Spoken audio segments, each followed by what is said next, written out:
चलो ठीक है, रेडिएशन थेरेपी नाम में ही समझ आ रहा है रेडिएशन का यूज करना है। किसी का कोई चेक, हाँ सर ऑर्थोपेडिक सब्जेक्ट को, ऑर्थोपेडिक तो थर्ड ईयर में है ना, इसके बाद पढ़ाऊंगा। 4 से 5 रहता है ना ऑर्थोपेडिक में, तीनों की लिंक डालता हूँ, सब्जेक्ट भी डालता हूँ, क्या पढ़ाना है, टॉपिक क्या पढ़ाना है। ठीक है, रेडिएशन थेरेपी सिंपल सा, दो थेरेपी है हमारे पास, एक इंफ्रारेड है और एक अल्ट्रावायलेट है। यही दो यूज क्यों करते हैं, क्योंकि हमें पता है हमारे पास, अगर आपने विवग्योर नाम सुना है तो वी से स्टार्ट होता है, आर पे खत्म होता है। यही 7 कलर्स होते हैं जो विजिबल रेंज में होते हैं, जिनको हम देख पाते हैं। तो इनसे क्या, इनसे आपको जो वी से स्टार्ट होकर आर पे खत्म होता है, तो इनको हम क्या रेडिएट करके अपने अकॉर्डिंग मैनिपुलेट करके हम इनको यूज करते हैं। इंफ्रा का मतलब क्या होता है, आगे, यानी जहां रेड लाइट विजिबल में खत्म होती है उसके बाद, यानी वो लाइट जो आपको नेकेड आई से नजर नहीं आएगी, हम उसको यूज करते हैं। अल्ट्रावायलेट क्या होती है, जो वायलेट से पहले, यानी अगर इनकी जो विबग्योर है होता है, आपका विबग्योर होता है BIGYOR, ये होता है ना विबग्योर, ये रेंज होती है विजिबल लाइट की। अगर इसमें आखिरी के दो रे होते हैं, एक वॉयलेट होता है और आपका क्या होता है, रेड होता है। रेड में अगर आगे निकल जाए यानी इंफ्रारेड चले जाए तो आप उसको बोलते हैं क्या, फिर आप उसको ट्रीटमेंट के लिए यूज करते हैं इंफ्रारेड, जो आपके लिए क्या विजिबल नहीं है, और अल्ट्रावायलेट। क्या ये दोनों रेडिएशन आ नहीं रही है क्या, आपको क्या लगता है, क्या ये दोनों रेडिएशन आ रही हैं कि नहीं, बाय नेचुरली हमें मिलती हैं, मिलती हैं दोनों रेडिएशन। हमें हमें कोई भी हीटिंग सब्सटेंस हो उससे निकलना है। अगर हम अभी अल्ट्रावायलेट को रखो साइड से, अब मैं जो भी बात करूंगा वो बात करूंगा मैं इंफ्रारेड के लिए। ठीक है, क्या इंफ्रारेड हमें नेचुरली मिलती है, बिल्कुल मिलती है। हर हीटिंग सब्जेक्ट, कोई भी ऑब्जेक्ट जो हीट होता है वो इंफ्रारेड छोड़ता है, मगर वो हमें विजिबल नहीं होती नेकेड आई से। कौन हीट होता है, सबसे मोस्ट कॉमन सन, जो इंफ्रारेड छोड़ता है। सर आपके बैकग्राउंड में बहुत ज्यादा नॉइस हो रहा है। सेकंड, बाहर खेल रहे हैं, उनको रुकना, मैं नीचे डांट के आता हूँ, एक सेकंड।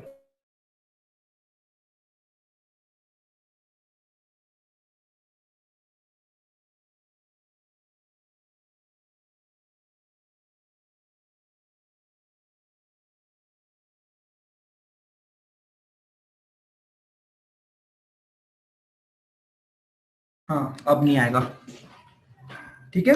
तो जितने भी आपके हीटिंग वाले हैं वो सब आपके इंफ्रारेड छोड़ते हैं। मोस्ट कॉमन आपका क्या, ये सन, इलेक्ट्रिक बल्ब, कोल फायर, जो भी आपने बहुत कॉमन सुना होगा, सन बाथ लेते हैं। क्यों लेते हैं, कोई रीजन तो होना चाहिए ना, क्यों, क्योंकि सन बाथ से हम इंफ्रारेड ले रहे हैं। क्योंकि अगर आप एक नॉर्मल अमाउंट में इंफ्रारेड ले रहे हो ना, तो वो आपकी बॉडी को हील करती है। लेकिन आपने सुना है कि ज्यादा सन बाथ लेने से स्किन कैंसर होता है। अगर वही इंफ्रारेड आप ज्यादा क्वांटिटी में ले लो, नॉर्मल से ज्यादा ले लो, तो वहीं आपको स्किन कैंसर होना है। ये सबसे कॉमन इसकी रिपोर्ट आई थी ऑस्ट्रेलिया में, कि वहां पर सन बाथ का था इतने रबी में, तो कुछ लोगों को क्या होने लग गया था, स्किन कैंसर। तो इसका नेचुरल सोर्स तो वो है, लेकिन हम हर टाइम पे फिजियोथेरेपी हम अपने अकॉर्डिंग तो ना कर सकते कि सन से। तो हमें क्या चाहिए, हमें कोई भी ऐसा ऐसा फिजियोथेरेपी के लिए कोई भी बाहर से हमें आर्टिफिशियल बनाना पड़ेगा ऑब्जेक्ट, जो क्या करे, जो इंफ्रारेड को छोड़े, और प्लस ऐसे कि वो हमारे लिए, हमें जितनी जरूरत है उतना ही, जितने टाइम के लिए उतना ही। ठीक है, तो सबसे पहले तो आपको कुछ डेटा है जो आपको याद करना है, कि जो इंफ्रारेड की वेवलेंथ होती है वो 750 से लेके 4 लाख नैनोमीटर तक होती है। 750 से लेके 4 लाख नैनोमीटर। अच्छा मुझे कोई ये बताएगा कि 750 नैनोमीटर बड़ा होता है कि 4 लाख नैनोमीटर बड़ा होता है? Sir 750 nanometre.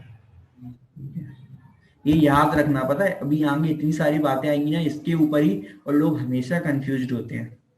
ठीक है, ये नैनोमीटर है, 10⁻⁹ है, जितना इसके आगे लगाते जाओगे ना वो और कम होता जाए। तो इसकी जो वेवलेंथ होती है वो 750 से लेके कितनी, 4 लाख नैनोमीटर तक होती है। और ये दो फ्रिक्वेंसी पे वर्क करती है। क्या ये आपको याद करनी है, 4 इंटू 10⁻12 और 7.5 इंटू 10⁻11 हर्ट्ज, ये दो फ्रिक्वेंसी पे काम करती है। वो लाइन जो मैं बिल्कुल तब से बोलते आ रहा था कि it lies beyond the red boundary of visible spectrum, जो विजिबल स्पेक्ट्रम था जहां रेड खत्म हो गया था उसके बियॉन्ड, इसलिए इसको बोलते हैं इंफ्रा। इंफ्रा मींस होता है आगे, इंफ्रारेड। ठीक है, जितनी भी हॉट चीज है वो सब इसको प्रोड्यूस करती है। सन इसका नेचुरल सोर्स है इंफ्रारेड का। ठीक है, अब वही वो बात जो मैंने किया, अब इसको हमें थेरेपी में क्यों करते हैं ये अभी हम आगे देखेंगे। ठीक है, क्यों करते हैं, किस लिए करते हैं, ये सब आगे देखेंगे। अभी हमारे पास क्वेश्चन है कि कैसे करते हैं, कोई हमारे पास मीडियम तो होना चाहिए ना, क्यों करते हैं, ये सारा सब कुछ देखेंगे अभी आगे। तो अभी हमें ये देखना है कि कैसे करते हैं। तो हमने क्या करा, दो चीजें बनाई, दो जनरेटर बनाई। एक हमने बनाया नॉन लूमिनियस और एक बनाया लूमिनियस। लूमिनियस का मतलब होता है वो क्या, लूमिनियस का अगर मैं बोलूं तो शाइन इन दी डार्क, अंधेरे में कोई चीज चमकती है ना, उसे लूमिनियस बोलते हैं। और इसी के नाम पर उसका जनरेटर आपको पूरा याद हो जाएगा। लूमिनियस का इसमें ये समझ आ गया कि यहाँ लूमिनियस का मतलब है कि वो चीज चमकेगी, और अगर कोई चीज चमकेगी तो वो आपको विजिबल होगी। और अभी हम बात करके आ चुके, इंफ्रारेड रेडिएशन विजिबल नहीं होती। तो फिर तो जो नॉन लूमिनियस जनरेटर है ये क्या करता है, प्योर इंफ्रारेड बनाता है, प्योर इंफ्रारेड। और जबकि जो लूमिनियस जनरेटर ये इंफ्रारेड तो छोड़ता है, लेकिन साथ में कुछ विजिबल लाइट्स भी निकालता है, कुछ अमाउंट में अल्ट्रावायलेट भी देता है। ये लूमिनस जनरेटर ये मिक्सचर है। अगर हमें जब क्या इन रेस का मिक्सचर चाहिए तो हम लूमिनस जनरेटर यूज करते हैं, और हमें सिर्फ और सिर्फ इंफ्रारेड यूज करनी है तो हम यूज करते हैं नॉन लूमिनस। नाम में ही लिखा हुआ है, क्योंकि अभी हम बात कर चुके हैं इंफ्रारेड हमें विजिबल नहीं होगी, और इसमें आपको लूमिनियस का मतलब है विजिबल होना। तो बस तो वही लिखा कि non luminous generate provide infrared only, whereas luminous generate emit infrared visible as well as ultraviolet rays. Therefore non-luminous generator are termed as infrared radiation generator. अब आपसे ये दो मार्क्स में आ जाता है, luminous non luminous नहीं, ये नाम में आ जाता है, right? Infrared radiation generator what is that is non luminous। दूसरा आपसे आता है radiant heat generator, वो होता है luminous generator। वाइवा में पूछते हैं रेडिएंट, आपसे पूछ लेंगे रेडिएंट हीट जनरेटर, तो वो लूमिनस जनरेटर ही है। बस क्या उसका दूसरे नाम से पूछ लेते, दूसरे नाम से कर लेते तो आप कंफ्यूज होते हो, नाम में भी वही नाम उसका लिखा हुआ है। ठीक है, अब हम पढ़ते हैं कि नॉन लूमिनस जनरेटर बनाते कैसे हैं। ठीक है, वो छोड़ो, मैं आपको यहाँ बनाना सिखा रहा हूँ। बनाना इसको क्या करते हैं, कुछ भी नहीं है। हमें देखो एक हम एक वो लेते हैं, अगर आपको पता है चीनी मिट्टी जानते हो, चीनी मिट्टी, अरे वो सब स्ट्रक्चर, इसको फायर के लिए भी बोलते हैं, और उसका ORCELAIN फायर, ये मिट्टी बोलते हैं। इसके आपने बहुत सारे बर्तन देखे होंगे, ऐसे खाने को सब आते हैं, पॉट्स आते हैं, पॉट जिसमें फ्लावर पॉट वगैरह आते हैं, वो सब। ठीक है, वो क्यों लेते हैं, उसका रीजन क्या है, उसकी बहुत अच्छी प्रॉपर्टी है क्या, कि वो एक तो इलेक्ट्रिक करंट का क्या है, इंसुलेटर है, प्लस हीट का कंडक्टर है। क्या प्रॉपर्टी की, एक तो वो इलेक्ट्रिक करंट को जाने नहीं देगा मगर हीट को जाने देगा, यानी इट इज अ क्या गुड इंसुलेटर या बैड कंडक्टर फॉर क्या electric current, and it is a good conductor और बैड इंसुलेटर फॉर हीट। ये लाइन याद रखना, ये जो मैं लाइन बोल रहा हूं कि ये इसका ऐसा क्यों, क्योंकि हमें क्या कोई भी लाइट नहीं चाहिए, इसलिए हम इसका यूज करते हैं कि ये लाइट को बाहर नहीं निकलने देता, लेकिन हमें हीट तो चाहिए ना, तो ये हीट का गुड कंडक्टर, इसलिए हम इसको यूज करते हैं। इसमें लिखा तो है पोर्सिलिन, लेकिन उसका काम क्या है, ये काम है, इस वजह से। तो हमने क्या करा, हम कुछ भी नहीं करते, एक हम लेते हैं पहले कुछ प्रोक्लेन का यूज एक बार रिपीट कर दीजिए। क्या है, देखो दो पॉइंट है। पहला पॉइंट है कि ये इलेक्ट्रिक करंट का गुड इंसुलेटर है। गुड इंसुलेटर का मतलब ही होता है बैड कंडक्टर, ये चाहे कुछ भी बोल लो, या गुड इंसुलेटर बोल लो या बैड कंडक्टर बोल लो, ये इलेक्ट्रिक करंट को पास नहीं होने देता, मगर ये हीट को पास होने देता है, क्योंकि हमें हीट तो चाहिए ना, अगर हीट नहीं होगी तो इंफ्रारेड कैसे मिलेगी, और इलेक्ट्रिक करंट नहीं चाहिए, क्योंकि इलेक्ट्रिक करंट हमें चाहिए नहीं तो इलेक्ट्रिक करंट दिख गया तो विजिबल लाइट आ जाएंगी। हमें विजिबल तो नहीं चाहिए, हमें सिर्फ हीट चाहिए। तो ये क्या है, ये गुड इंसुलेटर है इलेक्ट्रिक के लिए, और ये गुड कंडक्टर है हीट के लिए। तो याद रखना, आपसे पूछ लेते हैं कि उसका उसका क्या काम है, क्यों ले रहे हैं, उसी को क्यों लिया। हिंदी में चीनी मिट्टी बोलते हैं, क्यों लिया, तो ये रीजन रहता है। ठीक है, क्या करते हैं, पहले साइंटिस्ट लोगों ने इसको बनाने की कोशिश की, तो पहले उन्होंने क्या करा, एक उन्होंने ट्यूब ली इसी की पोर से, और उसके ऊपर इन्होंने इलेक्ट्रिक वायर को इस तरीके से लपेट दिया। फिर इन्होंने जैसे इसमें करंट पास करा, हीट तो मिली, लेकिन साथ में इसके साथ विजिबल लाइट्स भी आ रही थी। ये तो प्रॉब्लम है। फिर नहीं क्या करे, इनने बोले एक काम करते हैं कि पोर्सिलिन का ट्यूब ही लेते हैं, लेकिन अब इसके ऊपर नहीं लपेटते, इसके अंदर भर दो। ये अच्छा है। अब इसके अंदर भरने से क्या हो गया, इलेक्ट्रिक तो पास हुआ नहीं, बस हीट पास हुई, तो उससे हमें मिल गया इंफ्रारेड। ये था आपका नॉन लुमिनियस जनरेटर। उनने जनरेट तो कर दी, तो उन्होंने बोला एक काम और करते हैं कि इसको ना किसी पॉइंट पे आपको फोकल डालना है। अब ऐसे खुले में रख दोगे ये तो हीट सब जगह फैलेगी, हमें अगर पर्टिकुलर नी पर ही देना है तो हम कैसे देंगे। तो उन्होंने बोला कि एक लैंप यूज करते हैं, लैंप लेते हैं। लैंप बोले किसका है, लैंप हमें कोई भी ऐसे मटेरियल का ले लो जो क्या हो, जैसे आपका ये इस तरीके से रहता है सिल्वर, कोई बॉल टाइप का, जिसमें आपके यहाँ पर लगा दो, जो आपकी सारी की सारी हीट को एक जगह पर इकट्ठा करके पहुंचाए। यानी इस तरीके से ये यूज कर लेते हैं। लैंप हम देखते हैं ना, कोई भी अगर आप बल्ब ऐसे लगा दोगे, वहीं आप लैंप किसको, क्या लैंप आप किस चीज को बोलते हो, कि पर्टिकुलर एक पॉइंट पर वो सारी की सारी चीज को इकट्ठा करके भेजे। तो यहाँ पर लाइट्स नहीं आ रही, लेकिन आपकी क्या हीट को वो एक जगह इकट्ठा कर देता है। ठीक है, और इसमें क्या है, ये एक स्टैंड बना होता है जो एडजस्टेबल होता है, कि पेशेंट के अकॉर्डिंग आप इसको एडजस्ट कर लेते हो कि कहाँ नीचे करना है, फिर कैसे हैंडल को मोड़ना है। ये रहा आपका नॉन लुमिनियस जनरेटर तैयार, यही इसमें लिखा हुआ। एक बार इसको रीड मान लेते हैं। Non luminous generator consist of a simple type of element और coil bound on a cylinder of some insulating material. क्या, फायर के लिए और पोर्सिलिन, जो मैंने बताया। अब an electric current is pass through the wire which result in the production of heat। ये पहले वाला बता रहा हूं जब इन्होंने ऊपर से करा।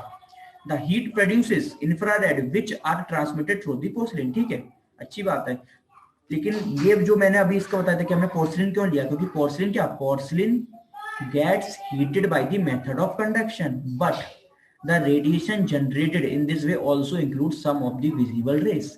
उन्होंने इन्होंने जब पहला वाला बनाया, उन्होंने ये ले लिया ट्यूब और इसके ऊपर ये वाला वायर लपेट दिया। उन्होंने बोला कि ठीक है हीट तो मिल रही, लेकिन फिर विजिबल लाइट भी मिल रही है, विजिबल रेस भी मिल रही थी। तो उन्होंने बोला कि ये वाला मेथड कैंसिल करो। फिर उन्होंने क्या, दूसरा मेथड जो मैंने आपको बताया, अवॉइड दिस, अब क्या करो, कॉइल अंदर करो, इसके अंदर डाल दो। तो उन्होंने क्या करा, embed in the fire clay of porcelain, और या तो इसके अंदर डाल दो, अगर अंदर नहीं डालनी तो पहले ये फायर क्ले लगा दो, कॉइल इसके पीछे रख दो, तो बस इसमें से क्या हीट ट्रांसफर हो, एक ही बात है, या तो कॉइल इसके पीछे रख दो या इसके अंदर डाल दो, कुछ भी कर लो। तो इससे क्या होगा, सिर्फ और सिर्फ क्या इससे पास होगा, now the emission of rays is entirely from the fire clay which is commonly painted black. हम क्या एक काम और कर देते हैं कि अगर इफ इन केस और है तो फायर क्ले को क्या ब्लैक कलर भी कर दो, ब्लैक कलर से भी पोत दो। उससे क्या हुआ कि अगर थोड़ी बहुत विजिबल लाइट निकलने की इफ इन केस चांस रहा निकला, तो वो ब्लैक कलर में एब्सॉर्ब हो जाएंगी। पता है आपको ब्लैक कलर क्या लाइट को एब्सॉर्ब करता है। तो इस क्ले को, इस ट्यूब को हम ब्लैक कलर से भी पेंट कर देते हैं ऊपर से, कि अगर थोड़ी बहुत इनकेस निकले भी तो ये ब्लैक लाइट उसको एब्सॉर्ब कर ले, खत्म, पूरा एकदम बढ़िया बना दिया। यानी which is commonly painted black, क्यों, रीजन बता दिया। And thus very few visible rays are produce. उसके बाद देखो 100% परफेक्शन तो कहीं नहीं आना, उसके बाद भी थोड़ी बहुत रह जाती है, लेकिन वो इतनी कम है कि चलो काम चल जाता है हमारा, क्योंकि हम लाइट को 100% तो रोक ही नहीं सकते ना। फिर भी हमने क्या अंदर से करके ये दो मेथड अप्लाई करी। The element of the coil is displaced at the focal point of a, तो इसके लिए हमने क्या करा, एक फोकल पॉइंट पे था, इसलिए हमने स्फेरिकल रिफ्लेक्टर लगा दिया। ये रहा स्फेरिकल रिफ्लेक्टर लगा दिया, ठीक है। ये आपका the reflector is mounted on the stand and its position can be adjusted as required। ठीक है, अब क्या लिखा है, इन another type of non luminous, एक नॉन लुमिनियस जनरेटर और हमने बनाया था। वो हमने किस चीज का बनाया, बस हमने फायर क्ले की जगह उसमें स्टील की वो यूज कर ली रॉड, उसके अंदर भर दिया। उसमें स्टील की रॉड गर्म होती है, लेकिन ये ज्यादा सक्सेसफुल नहीं रहा। यही लिखा है उसमें क्या, in electric coil embedded on some material which is electric insulator, steel tube, ठीक है, उसके अंदर एम्बेडेड कर दो, ठीक है, इस तरीके से। यही सारी चीजें इसमें लिखी हुई है। अब क्या लिखा हुआ है, the construction of the outer part of apparatus should be the reflector do not become excessive hot and there should be wire. अब इसमें क्या एक चीज और लिखी हुई है, क्या लिखी हुई है कि जो बाहर का स्ट्रक्चर है वो गर्म ना हो जाए, क्योंकि आपको पता है अगर ये स्ट्रक्चर गर्म होगा, अगर आपका जो आपका पैराबोलिक रिफ्लेक्टर था वो तो गर्म होगा, और पैराबोलिक रिफ्लेक्टर जिस लोहे की रॉड पे अटैच्ड है तो वो रॉड भी तो गर्म होगी, आपको पता है मेटल इलेक्ट्रिसिटी को फैलाता है। तो इसलिए उन्होंने बोला कि इस पूरे रिफ्लेक्टर को ना क्या आप एक तरीके से इंसुलेटिंग मटेरियल से पूरे से इसको क्या ढक दो, जिससे गर्म आनी आप पता पड़े आप उसको करने जाओ और आप ही छू लो, आप ही जल जाओ। तो वही लिखा है कि क्या करते हो, the construction of the outer part of apparatus should B such that the reflector and the other part do not become excessive.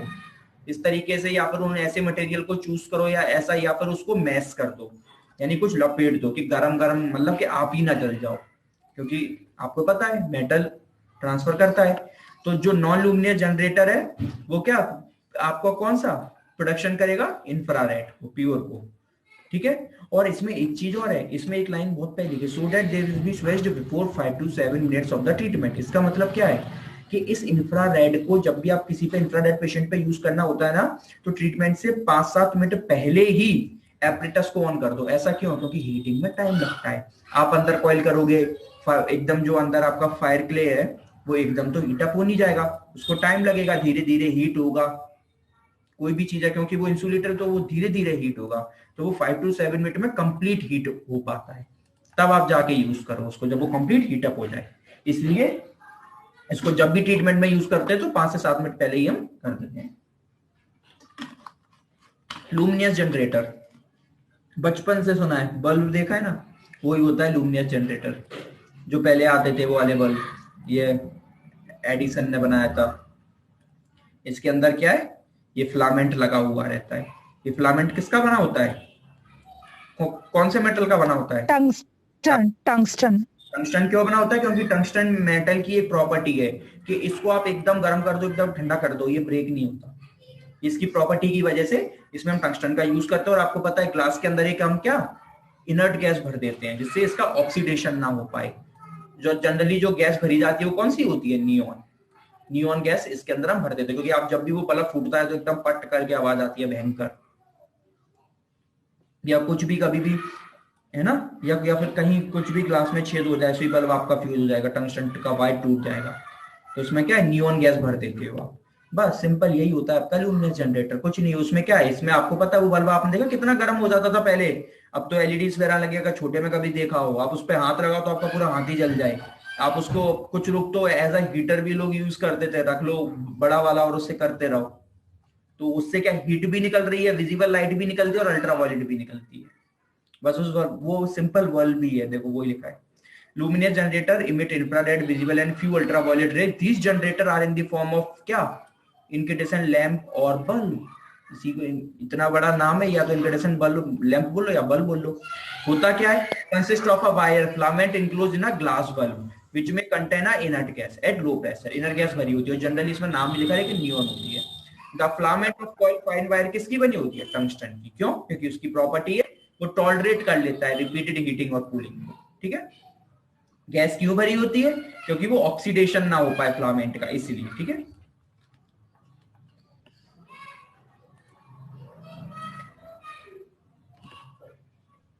ये सारी की सारी आपकी समझ तो आ रहा है ना, सब समझ आ रहा है ना बिल्कुल, कि इसमें कुछ है भी नहीं ऐसा, ठीक है। इनसाइड दी बल्ब क्या है, अब वही सिंपल वही सारी चीज कि एक वो पैराबोलिक रिफ्लेक्टर लो, अब इसके अंदर ये बल्ब लगा दो, बस जैसे उसमें ट्यूब लगाई थी इसमें बल्ब लगा दो, और बल्ब क्या एडजस्टेबल स्टैंड पे होता है, सेम टू सेम वही।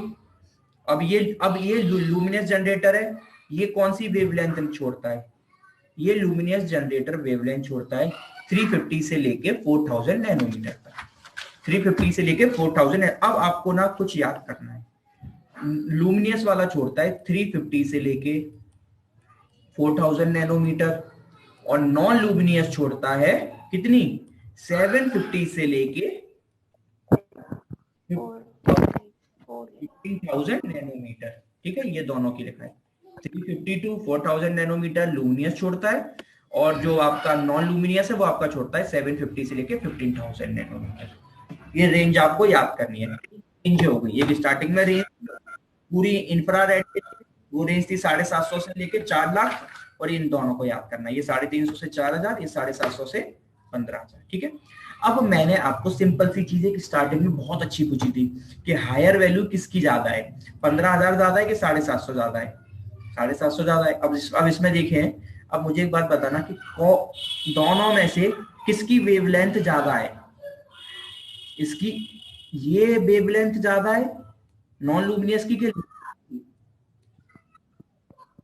ल्यूमिनस की। इसीलिए इसकी वेवलेंथ ज्यादा होगी, वो ज्यादा डीप पेनिट्रेट करेगा। सिंपल ना, जिसकी वेवलेंथ ज्यादा होगी वही तो ज्यादा डीप पेनिट्रेट करेगा कि नहीं करेगा? तो लुमिनियस वाला उसकी जो रेस है वो ज्यादा डीप पेनिट्रेट करती है, और नॉन लुमिनियस की सुपरफिशियल रहती है। इसी वजह से यही रिलेशन है। लोग इस रिलेशन को याद कर लेते हैं, समझने की थोड़ी कोशिश नहीं करते। बस इसमें कुछ कंफ्यूजिंग वाला कुछ भी नहीं होता।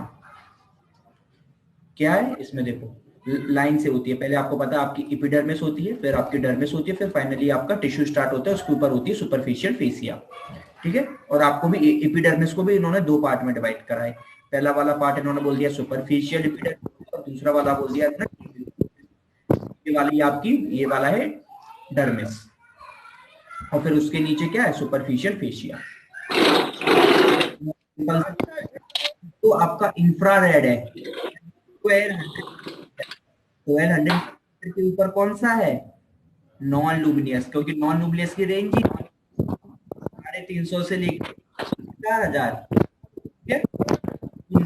नॉन लुमिनियस है ना, वो वाला वो आपका रहता है सुपरफिशियल एपिडर्मिस, सिर्फ आपके स्किन के लेवल तक, वो सिर्फ आपकी स्किन पर वर्क करता है। क्या वर्क करता है ये आगे पढ़ेंगे अभी हम, लेकिन वो अब इतना समझना है कि वो वर्क करता है सिर्फ एपिडर्मिस, वो भी सुपरफिशियल। और जो विजिबल लाइट है शॉर्ट इंफ्रारेड वाली, जो अभी हम पढ़ के आए, जो लुमिनियस जनरेटर करता है, वो जाता है क्या? डीप,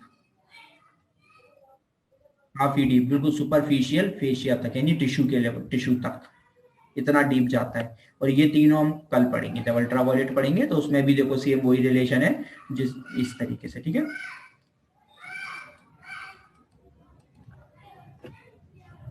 अब हम इसको देखते हैं। ठीक है, क्लियर?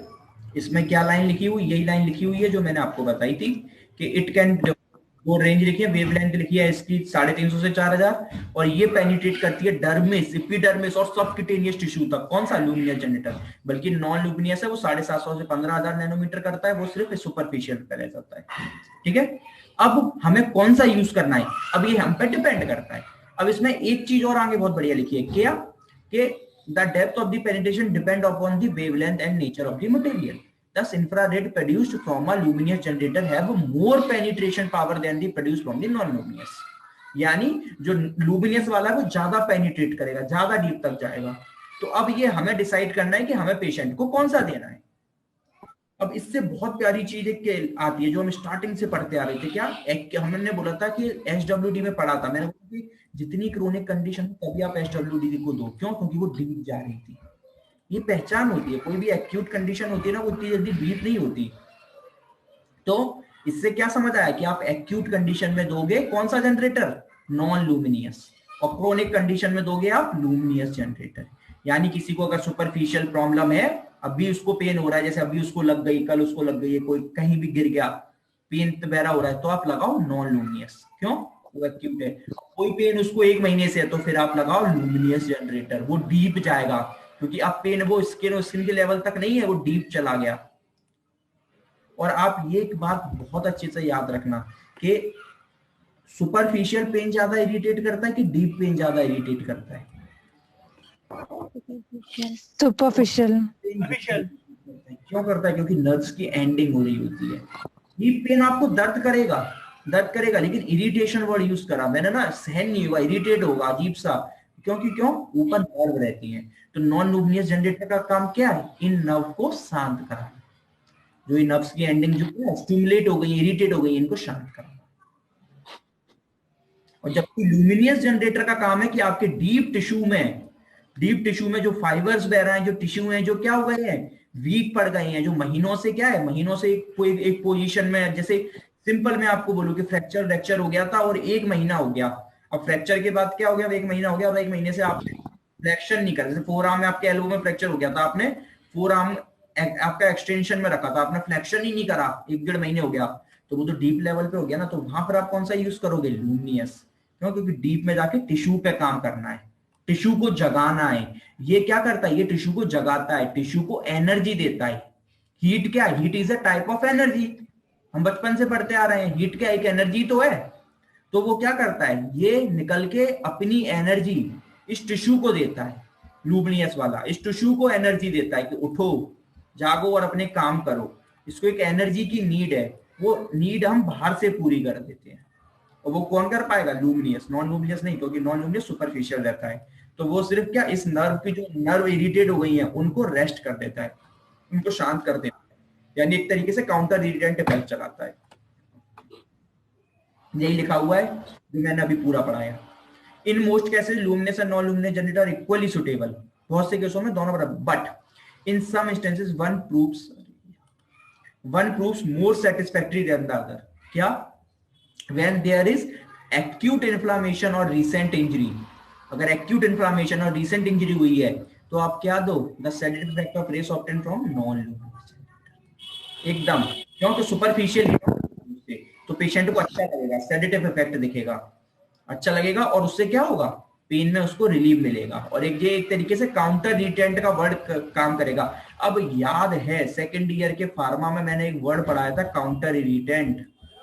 ये पेन को भले ठीक नहीं करता, लेकिन क्या बदले में आपको दूसरा रिस्पॉन्स जगा देता है पेन का। तो ये क्या करता है, जो आपकी नर्व इरिटेट होती है ना, उनको हीटअप कर देता है, तो नर्व पर्टिकुलर पेन का रिस्पॉन्स ही लेके नहीं जा पाती। ये पेन ठीक नहीं करता, बल्कि नर्व को क्या हीटअप कर देता है उनके एंड को, तो वो पेन के नोसियोसेप्टर रिसेप्टर्स ही नहीं लेके जा पाती। बस कोई पेन गेट थ्योरी पे वर्क नहीं करता कि अंदर सेकंड मोटर और न्यूरॉन पे गया, इंटर न्यूरॉन पे वहां कुछ करा, ऐसा कुछ नहीं करता। बस क्या करा, जो आपकी नर्व है इरिटेट हो रही थी उन पे क्या, उनको हीट करके क्या करा, वो हीट के अपने हीट के रिसेप्टर्स भेजने लग जाता है, जिसकी वजह से जो पेन के रिसेप्टर्स जाने होते हैं वो नहीं जा पाते, वो रुक जाते हैं। अब एक टाइम पे वो इतना सब कुछ तो नर्व लेके नहीं जा पाएगी, तो आप हीट के भेजने लग जाते हो। इसलिए आपको जब भी कभी भी एक्यूट में लगता है तो आप बोलते हो ना गरम गरम एकदम कर लो, तो गरम गरम से क्या सेडेटिव इफेक्ट आता है, उससे पेन ठीक नहीं हो रहा। आप क्या कर रहे हो, आप अपने आप को उल्लू बना रहे हो, बेवकूफ बना रहे हो कि इसकी जगह, पेन की जगह हीट का दे दो कि उससे आपको बस उस टाइम पे क्या पेन में रिलीफ मिले। ठीक नहीं हो रहा, लेकिन धीरे धीरे वो कंडीशन ठीक हो जाती है अपने आप। Those from the luminous source for lesion are more chronic अगर, तो आप कौन सा यूज करेंगे, shorter rays may prove to be value and these circumstances are luminous generator। खत्म बात। सिलेक्शन कैसे करोगे, according to the area to be treated is done if only one surface is to be treated। अब इसमें एक दिया हुआ है, इसमें एक वर्ड दिया हुआ है टनल बाथ।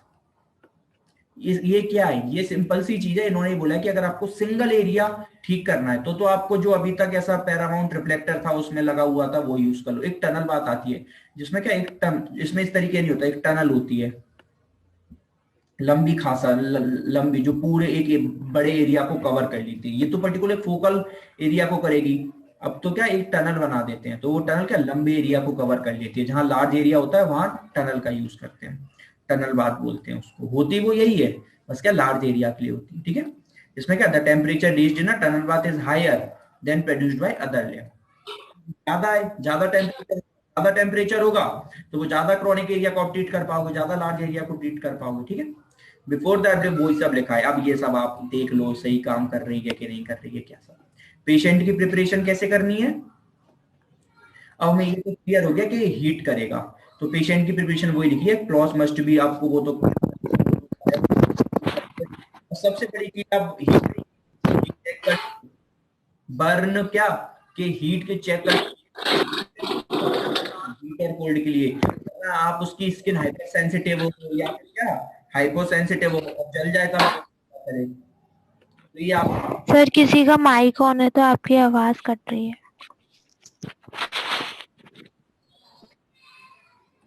ठीक है तो क्या क्या करना है, आप पहले वो ही जो SWD में पढ़ के आए सब कुछ अब वही लिखा है, आगे आगे सब कुछ वही जो SWD वाला था वही सेम रट्टा मारना है। आगे ये लॉस आएंगे, ये मैं आपको अच्छे से समझाऊंगा, ठीक है, ये बहुत इंपॉर्टेंट है। वही सारी चीजें, स्किन सेंसेशन वगैरह चेक कर लो, है ना, पेशेंट को वार्न करो, क्या क्या वो आराम से एक पोजीशन पे बैठा रहे, ठीक है, अगर उसको ज्यादा हीट लगे कुछ भी लगे तो वो तुरंत बोल दे। और पेशेंट को बिल्कुल समझाना है कि वो अपना हाथ पैर को ज्यादा हिलाए नहीं, लैंप के आगे रखा है तो ऐसा नहीं कि लैंप के पास ले जाए या दूर करे, एक पोजीशन पे रखा है उसी पोजीशन पे रखो, टच नहीं करना, लैंप को टच नहीं, उसको करंट लग जाए। तो ये तो सारी बातें अब आपको समझ रहे हो बेसिक, ठीक है। अब इसमें दो मोस्ट इंपॉर्टेंट बातें क्या, कि एक तो रेंज क्या होनी चाहिए, जो देखो आजकल का अलग अलग मॉडलिटीज आने लगी है, अलग अलग लैंप आने लगी हैं, उन सब में रेंज लिख के दी जाती है कि आपको इतनी रेंज पे दूरी पे रखना है। लेकिन जो एक आइडियल रेंज जो पहले के टाइम पे चलती है, जैसा भी जो पैरामाउंट रिफ्लेक्टर आप देख के आए हो जो रखे, ये पुराने टाइम की, अब ऐसी नहीं रही है, अब एडवांस्ड आ गई है बिल्कुल, उनमें टाइम पीरियड सब कुछ सेटअप रहता है कि आपको किसके लिए आपको मेहनत नहीं करनी। तो इसमें 50 to 75 सेंटीमीटर एक एवरेज आइडियल मानी गई है कि आपको एटलीस्ट स्किन और कॉइल के बीच में, उस पैरामाउंट रिफ्लेक्टर के बीच में, एपरेटस के बीच में एटलीस्ट इतना गैप तो होना ही चाहिए, ठीक है। और दूसरी चीज, हमेशा आई के कांटेक्ट से दूर रखनी है। अगर आपने कहीं आई के कांटेक्ट में इसको कर दी तो आई तुरंत खराब हो जाएंगी, इसलिए बार बार याद रखें। अगर आप कहीं ऐसी जगह यूज कर रहे हैं फेस के आसपास, नेक बैक पे या ऐसी कोई जगह, तो उसकी आई को जरूर कवर करिए, और अपनी आई को भी, ये बहुत कॉमन होता है, अपने आई को थोड़ा सा स्पेक्स मतलब वगैरह लगा लीजिए, बाकी डॉक्टरों को तो वैसे ही लगाओ।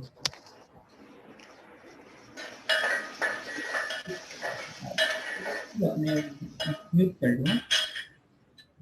अब इसमें कुछ लॉज दिए हुए हैं, है ना, कि क्या लॉ होने चाहिए इसको देने के लिए। तो चार लॉ है, ठीक है, इनको अलग अलग पढ़ना है।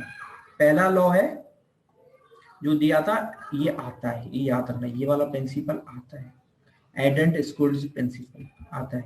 इन्होंने कुछ भी नहीं बोला, सिंपल चीज बोली। आप सुनोगे, अभी देखोगे तो बोलोगे हाँ ये कोई प्लीज पूजा है ना, प्लीज ये वो आप वो मत करो, ये जो छाबड़ा पूजा प्लीज, ठीक है। जो एंडर स्कल्स प्रिंसिपल था, उन्होंने सिंपल बोला,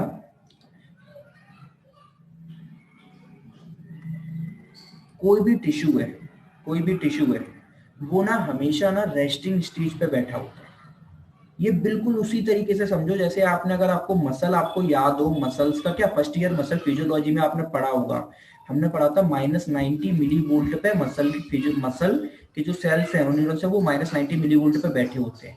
यानी अगर आपको कॉन्ट्रैक्शन कराना है तो पहले तो आपको +90 देना है, किस कंडीशन में लाने के लिए, क्या कि वो एटलीस्ट 0 पर आए, यानी वो अब इसके नॉर्मल कंडीशन पाएंगे। अब इसके आप ऊपर दोगे, +90 के ऊपर दोगे, तब कहीं जाके वो रिस्पॉन्स दिखाएंगे। यानी पहले तो आपको क्या देना है, वो रेस्टिंग से बैलेंस्ड फॉर्म में लाना है। बॉडी में टिश्यू वो सब इसी तरीके से होते हैं कि वो स्टार्टिंग में क्या है, वो स्टार्टिंग में बिल्कुल रेस्टिंग फेज पे बैठे होते हैं, 0 पे नहीं होते। आपकी बॉडी में कोई भी चीज 0 पे नहीं होती, वो माइनस में होती है, बिल्कुल शांत और नीचे बैठी होती है। तो आपको जब भी कुछ भी रिएक्शन लेना होता है ना, कोई भी चीज देनी होती है, तो पहले तो आप उसको 0 पे लेके आना होता है। ऐसा नहीं होता कि जैसे सपोज आपके टिश्यू है वो 5 पर उठेंगे, ठीक है, तो वो 0 पे नहीं होते कि आपने 5 दिया तो 5 पे उठ गए, नहीं, वो एटलीस्ट कम से कम -5 पे है। मैंने एक नंबर दिया है भी, ठीक है, बोला है, तो यानी आपको एटलीस्ट 5 तो उसको क्या एक कंडीशन पे लाके देनी पड़ेगी, फिर इसके ऊपर दोगे तब वो उठेंगे। यही सब में होता है। हार्ट आपको पढ़ा था, कार्डियक सेल्स याद है, -70 millivolt, cardiac muscles, neurons का -90 मिली वोल्ट, स्केलेटल मसल का -90 मिली वोल्ट।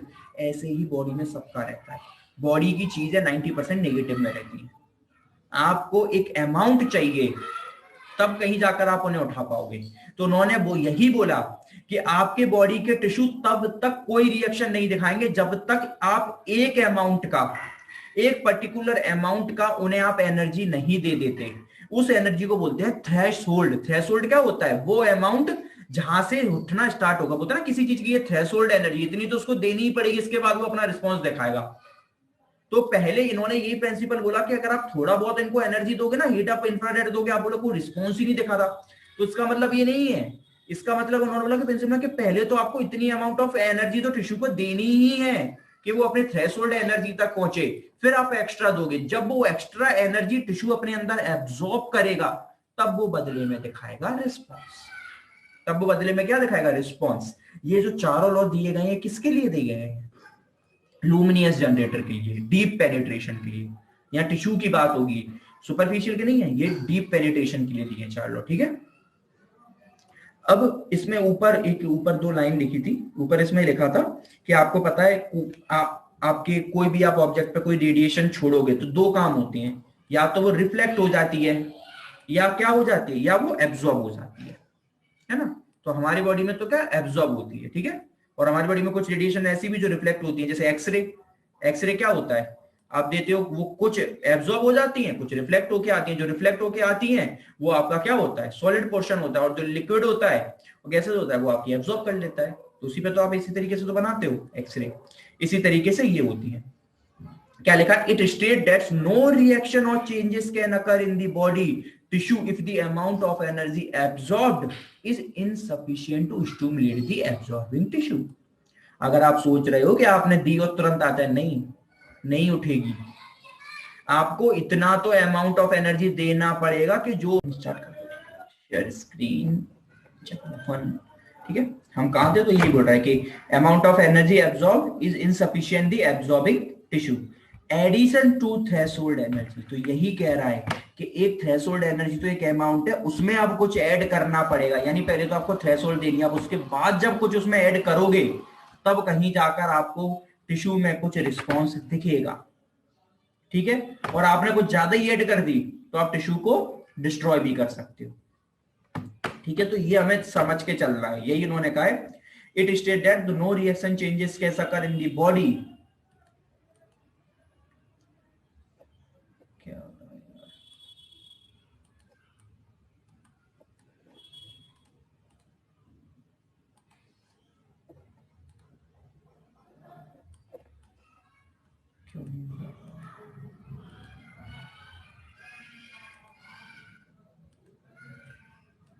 चलो छोड़ो, पता नहीं यार, ये नहीं चलेगा तो फिर मैं दिक्कत आएगी पढ़ाने में।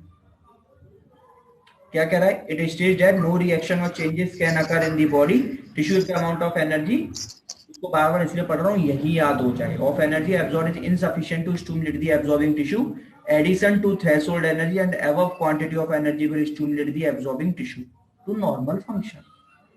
अगर उसको और ज्यादा कर दी, if to greater quantity of energy is absorb then added energy will prevent normal function और विल डिस्ट्रॉय टिश्यू। खत्म बात, ठीक है। ये था पहला लॉ। जिस लॉ का नाम था, लॉ का नाम याद रखना पड़ेगा, एंडर्स प्रिंसिपल। दूसरा लॉ सेम वही बात कह रहा है, बस इन्होंने बहुत सिंपल लैंग्वेज में बोल दी। इन्होंने बोला कि it state that the ray must B absorbed. जो आप रे भेज रहे हो ना, वो एब्जॉर्ब होना जरूरी है। आप पता लगा भेज रहे हो, टिश्यू एब्जॉर्ब ही नहीं कर रही, तो कोई मतलब नहीं है। तो उन्होंने कहा कि the ray must be absorb to produce the effect and the effect will be produced at the point at which ray are absorb. ये आप याद रखना कि आप पहले ये देख लेना कि वो टिश्यू एटलीस्ट एब्जॉर्ब कर रही है रे की नहीं कर रही है, कि वो टिश्यू ही खराब हो चुके और आप लगे हो। तो वो टिश्यू को रे एब्जॉर्ब करना चाहिए। दूसरी चीज, वो रिस्पॉन्स आपको जब भी दिखाएंगी जब वो रे को एब्जॉर्ब कर रही होंगी। एक ही बात है, ठीक है। ये था लॉ ग्रोथस-ड्रेफर्ड लॉ। तीसरा लॉ था कॉसिन लॉ। इन्होंने बहुत प्यारी चीज कही यार, ये चल जाए यार।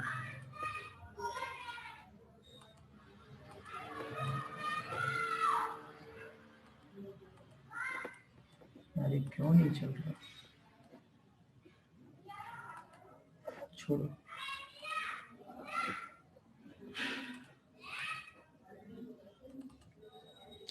इन्होंने बहुत प्यारी चीज कही। इन्होंने बोला कि ये जो आपकी स्किन है ना, और ये आपका पैरा रिफ्लेक्टर है, ये सबसे ज्यादा रिस्पॉन्स आपको जब दिखाएगा जब आपकी स्किन और इसके बीच में क्या 90 का एंगल बना हो, एकदम मतलब बिल्कुल सामने। क्योंकि आपकी स्किन इस तरीके से है और रिफ्लेक्शन ऐसे जा रहा है, तो ये एंगल कितने का बन गया? 90 का ही तो बन गया। तो इन्होंने कहा था कि सबसे अच्छा रिफ्लेक्शन तब दिखेगा जब 90 का है। और इसी को उन्होंने बस उस लैंग्वेज में बोल दिया। क्या इसको उन्होंने कॉसिन लॉ क्यों बोला? ये यहाँ पर अच्छा पॉइंट आता है कि उन्होंने इसको कॉसिन लॉ क्यों बोला। कॉस 90 की वैल्यू कितनी होती है?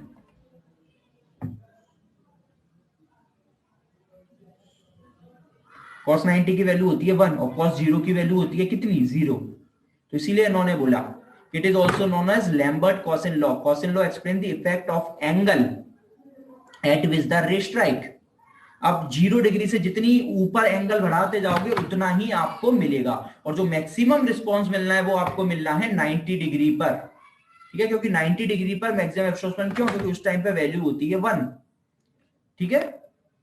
तो maximum rate that will strike the body part at 90 degree as per this law. बस उन्होंने वही बात की, cos थीटा cos डिग्री को वैल्यू याद है ना 0 cos का,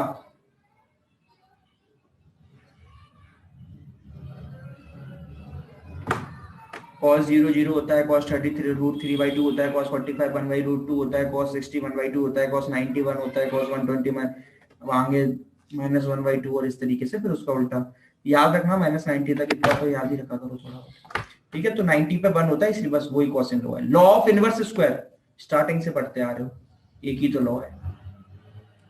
क्या लॉ है,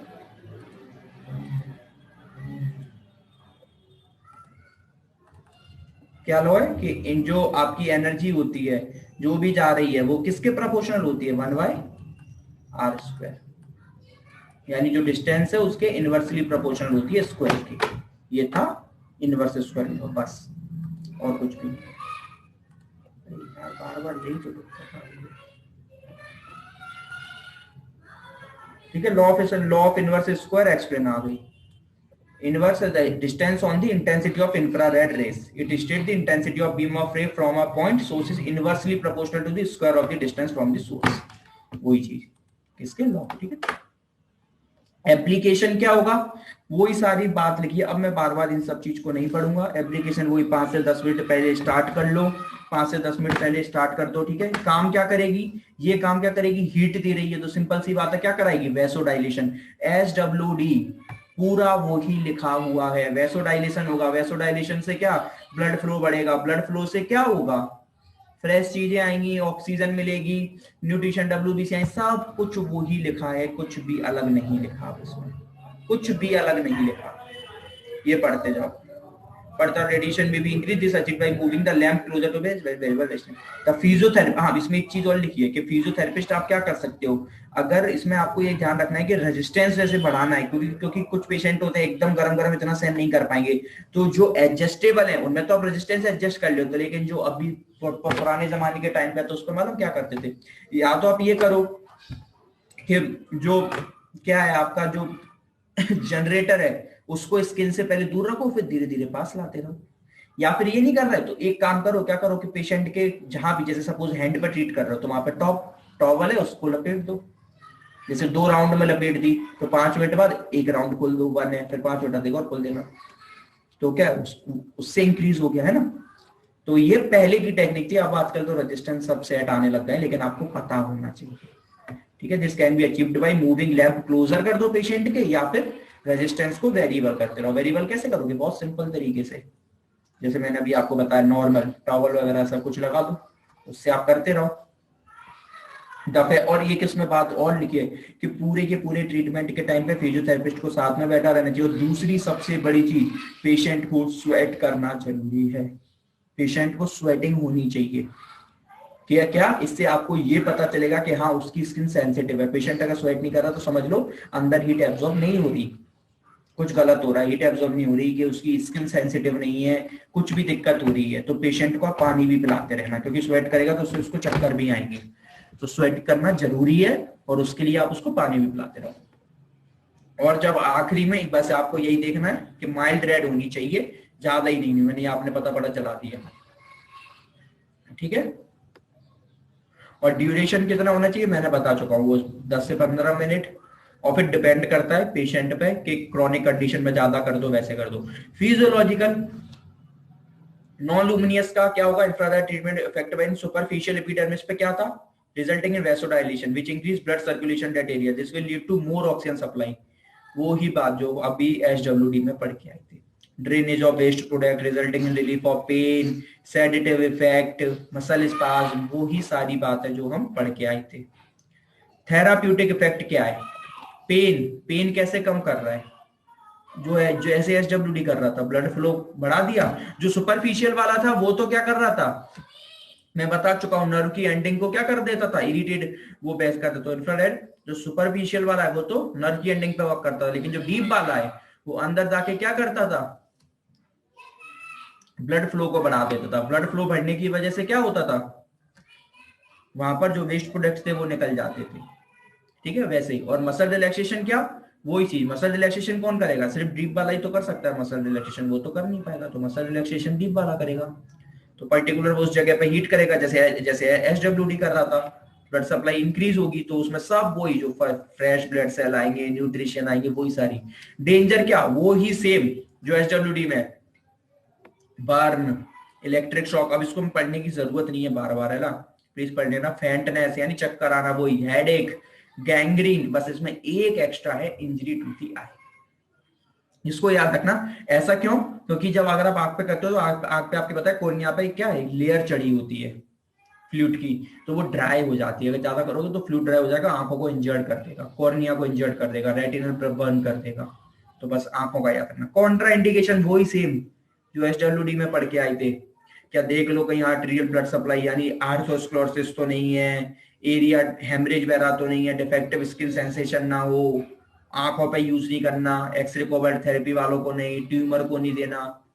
ठीक है, बस यही सारी चीजें, यही सारी चीजें इसमें लिखी हुई है, बाकी आप पढ़ लेना। इसमें एक चीज और है बहुत अच्छी, इसको ना आप ओपन वुंड पर दे सकते हो। आप अभी तक किसी में ओपन वुंड पर देख के नहीं आए थे, ओपन वुंड पे क्यों दे सकते हो, क्या ये स्किन से टच हो रहा है क्या, नहीं, ये तो आपकी स्किन रहेगी, ये ऊपर रखा हुआ है। अगर किसी को यहाँ ओपन वुंड है जिसमें 4-5 दिन हो गए हैं, तो आपको हीलिंग बढ़ानी है तो आप इसको ऊपर से लगा दो, तो उससे क्या होगा, ब्लड फ्लो बढ़ जाएगा। ब्लड फ्लो बढ़ेगा तो हीलिंग का टाइम पीरियड है वो कम हो जाएगा।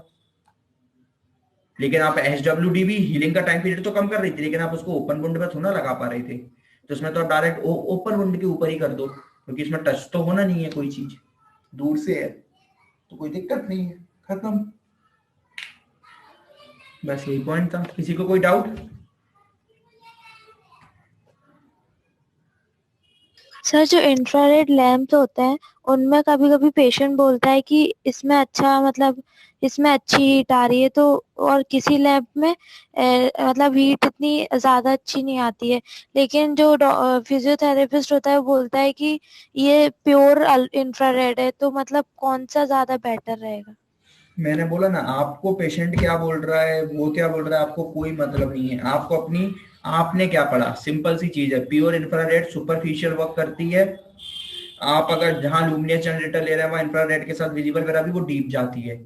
आपको देखना है पेशेंट का, पहले आपको क्या बनाना, डायग्नोस करना है कि एक्यूट चीज है, क्रोनिक है। पेशेंट को अच्छा लग रहा है, हमें उस बात से हमें अच्छा नहीं लगना चाहिए, हमें ट्रीट करना है।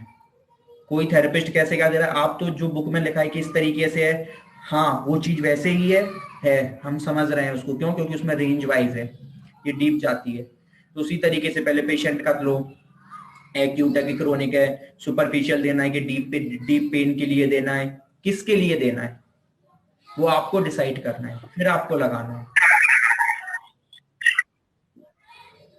पेशेंट तो, मैंने बोला ना, फिजियोथेरेपी एक ऐसी चीज है जिसमें पेशेंट को ना दो ही चीज है कि या तो आप, अगर आप उनको मजे दिलवाने लग जाओगे उनको, अच्छा तो वो आपके पास आते रहेंगे, नहीं दिलवाओगे, लेकिन उससे क्या होगा, मजे दिलवाते रहो वो ठीक नहीं होंगे, 4-5 दिन बाद, 5-6 दिन बाद आखिरी में बोल देंगे अरे बेकार है, कुछ नहीं है, इतने रुपए चले गए, कुछ हुआ नहीं।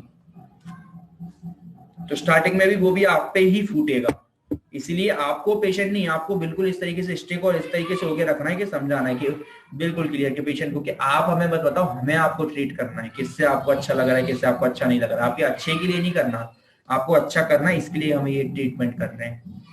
तो पेशेंट पर्टिकुलर बोले नहीं नहीं इसकी इसमें अच्छा लगता है, ये वाली एसडब्ल्यूडी लगा दो, बहुत करते हैं।